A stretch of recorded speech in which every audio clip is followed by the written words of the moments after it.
vez más estamos en su programa Conectados a su Palabra. Es un privilegio poder compartir con ustedes el repaso de la cartilla, ese estudio que diariamente cada uno de nosotros tenemos.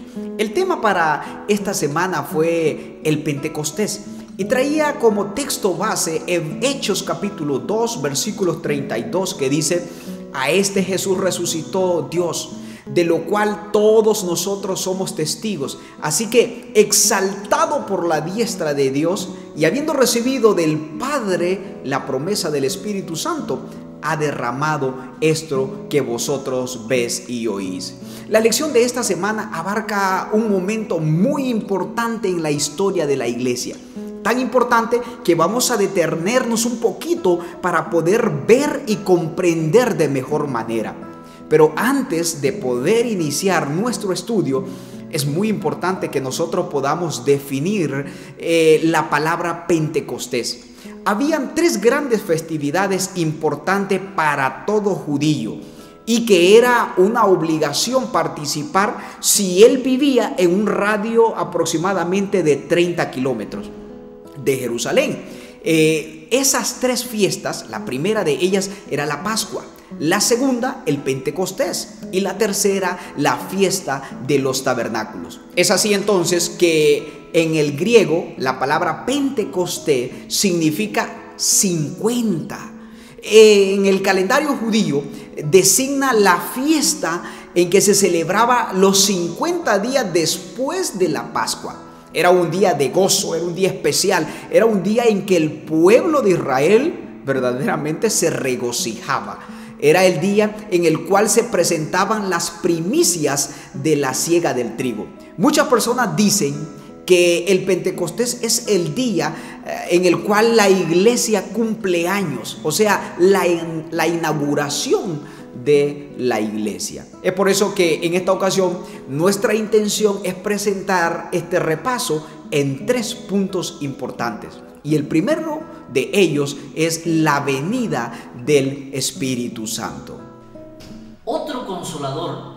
La semana pasada estudiamos sobre que Cristo enviaría otro consolador. Aquí damos por sentado que el otro es alguien que tiene que guiar, así como Cristo guió a sus discípulos.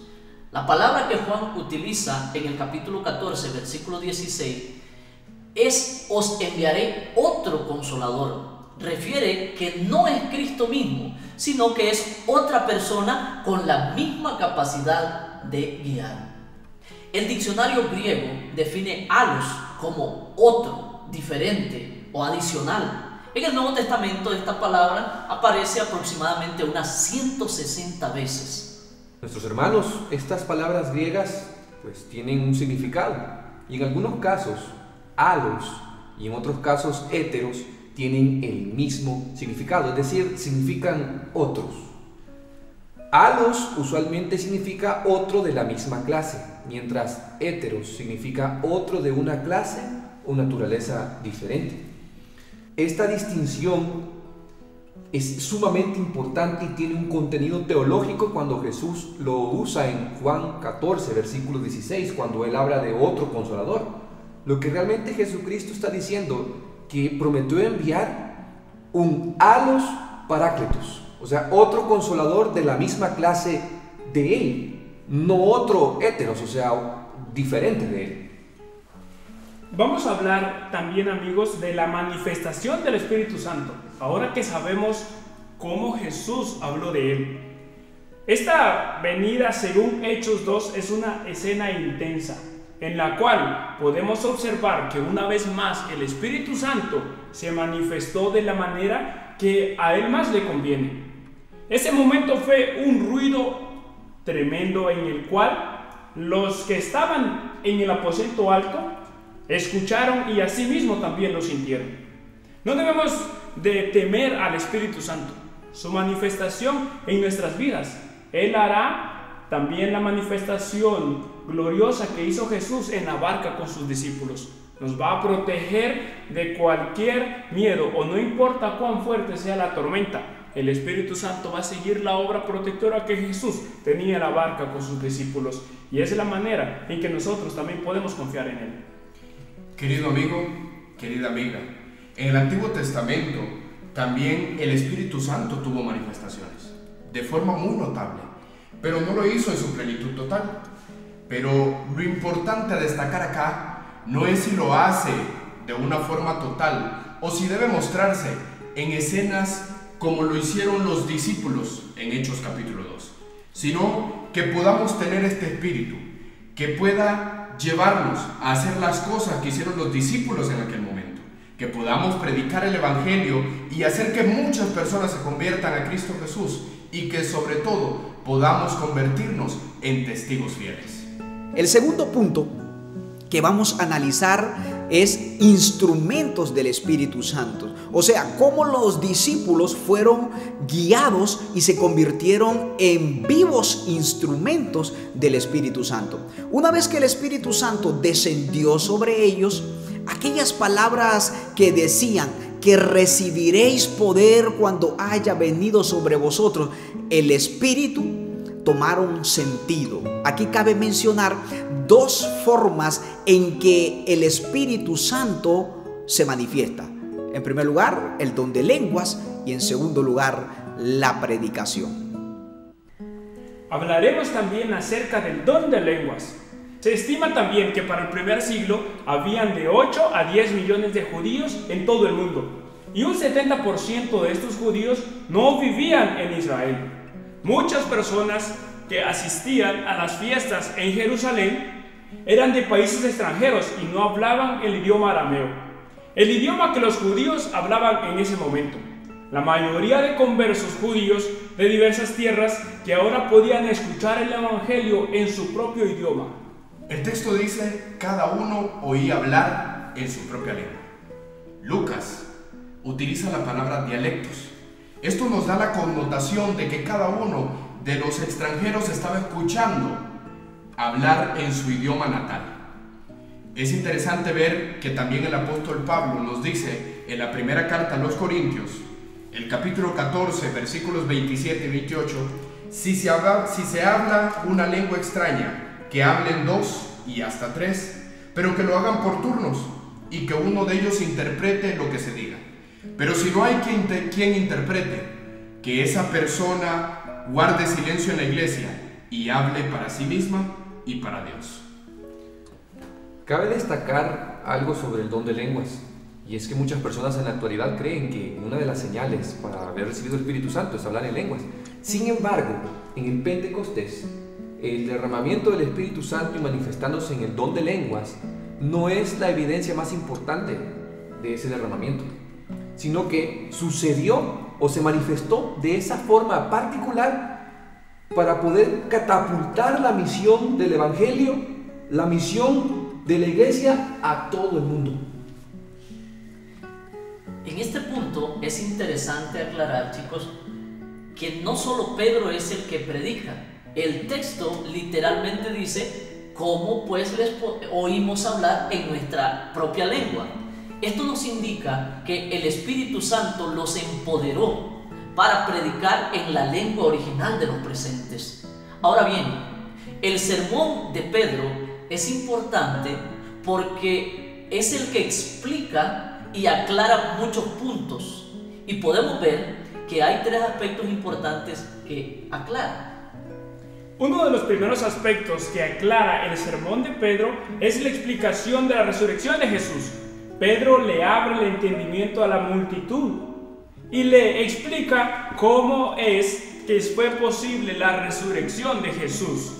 A la multitud a la que estaba allí se le aclaró y se le hizo entender también que Jesús había resucitado como lo profetizó David, según el Salmo 16, versículo 8 al 11. Y en este salmo Dios promete a David que uno de sus hijos o uno de sus descendientes iba a resucitar. Además, cuando Pedro estaba predicando, él hizo una explicación de que Jesús era el Mesías profetizado. Eso lo podemos encontrar en el libro de Hechos, capítulo 2, versículos 29 al 36. Pedro les abre el entendimiento, es lo que dice la Escritura, a la multitud que estaba allí, citando un texto del Antiguo Testamento, que era el Salmo, es el Salmo 110, verso 1. De esta manera podemos ver que la intervención de Pedro fue explicativa, porque habían ciertos asuntos, ciertos puntos que aún no se entendían y él tenía que aclararlos porque eran confusos. El tercer punto que queremos compartir con ustedes son los resultados de ser instrumentos del Espíritu Santo. Vamos a la palabra de Dios, al capítulo 2 del libro de Hechos y el versículo 41. Dice así: así los que recibieron su palabra fueron bautizados y se les unieron en ese día como 3,000 personas. El cristiano, punto número 1, debe dejarse emplear.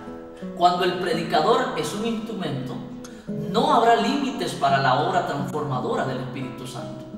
Si nuestros predicadores se dejaran utilizar más por el Espíritu, habría más conversiones y no habría necesidad de llevar a las personas al bautismo por medio de la persuasión.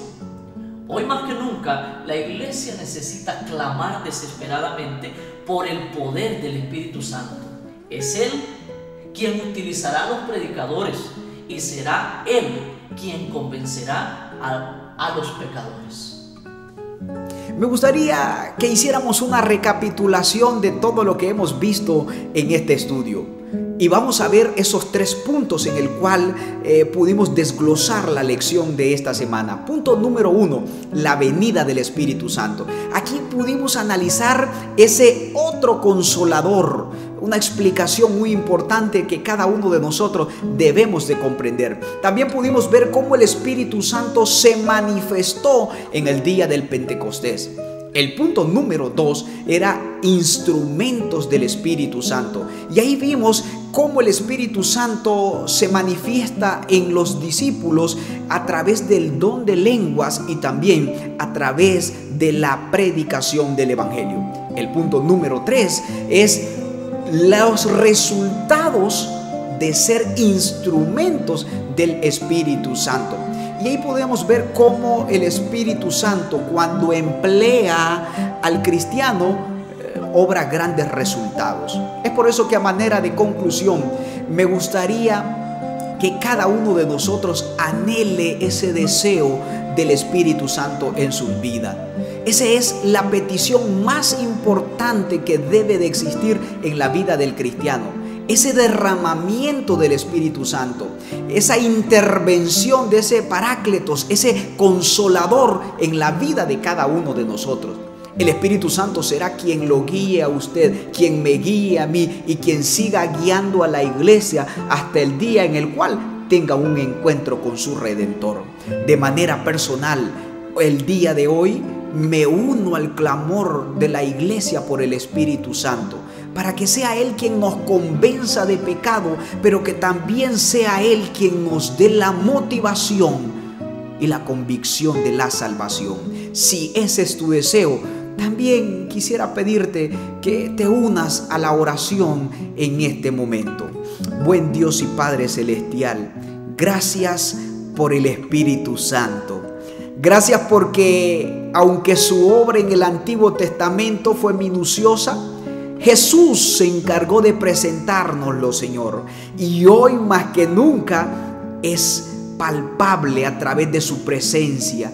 Él nos convence, Él nos prepara y sobre todas las cosas, Él nos transforma para el día glorioso en el cual cada uno de nosotros estaremos en tu presencia, Señor. Quédate con nosotros, te lo suplicamos en el nombre sagrado de Cristo Jesús. Amén.